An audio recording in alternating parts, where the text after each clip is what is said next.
When did the word woman become synonymous with scapegoat? Began the actress's Tumblr post, which she cross-shared to Instagram. Abigail Breslin reflected on her own experiences with toxic masculinity in support of Blake Lively and the latter's sexual harassment complaint against Justin Baldoni. The Miranda's victim actress alleged that her own past with an abusive partner was brought up as unfounded claims during a recent lawsuit against her, which said arose after she made complaints about a coworker and has since been withdrawn. And so here we find ourselves again in a vicious cycle of crucifying another woman for speaking out against a man. Breslin added of the Lively Baldoni case. Abigail Breslin is speaking up about her own experiences with toxic masculinity in support of Blake Lively and her recent sexual harassment complaint against Justin Baldoni.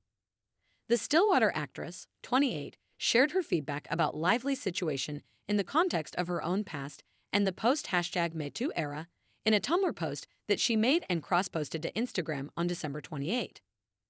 When did the word woman become synonymous with scapegoat? Began Breslin. As I see the news each day, I realize this is the world we seem to live in.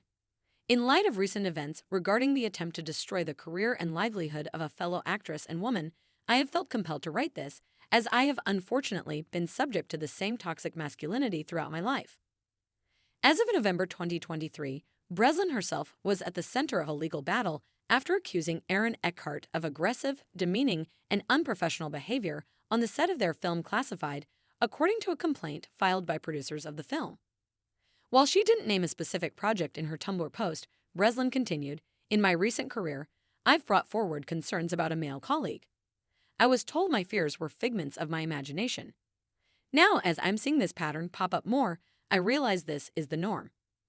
The actress went on to say she had hope in change at one point, especially in the latter part of 2017 when many brave women came forward during the #MeToo movement, which felt different. There seemed to be an uprising, a new wave of recognition for those who had been abused, degraded, slandered, silenced, and it was loud, she wrote. But it was the kind of noise I can only liken to a firework. It can wake you up out of a sound sleep, it burns so bright and shocks this. Out of you, but then it burns out, just like that.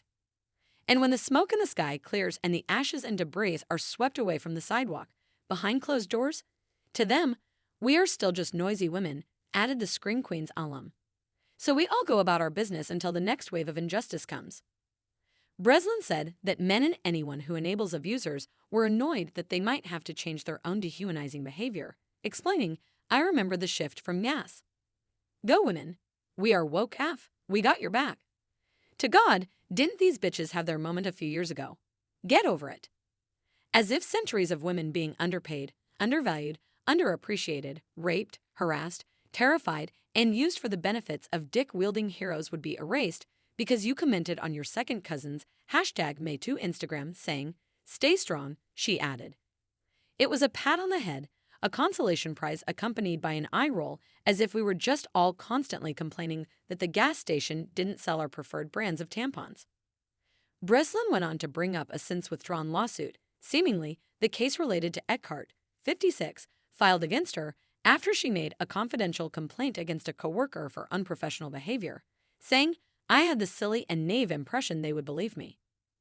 Instead of being believed and protected, a suit was filed against me for having the audacity to speak up," she wrote. The Academy Award nominee also alleged that her previous abuse in a relationship was brought up as unfounded claims during the case, and now is made to seem like someone who just goes after men, rather than being seen as someone who has been dealing as a professional in this world, since I was a child, standing up for herself. This was after I had taken all of the recommended, reasonable, and appropriate measures of reporting confidentially to my union, Breslin said. The experience left me with a lot of questions of the professionals in my industry, of the public, and of men.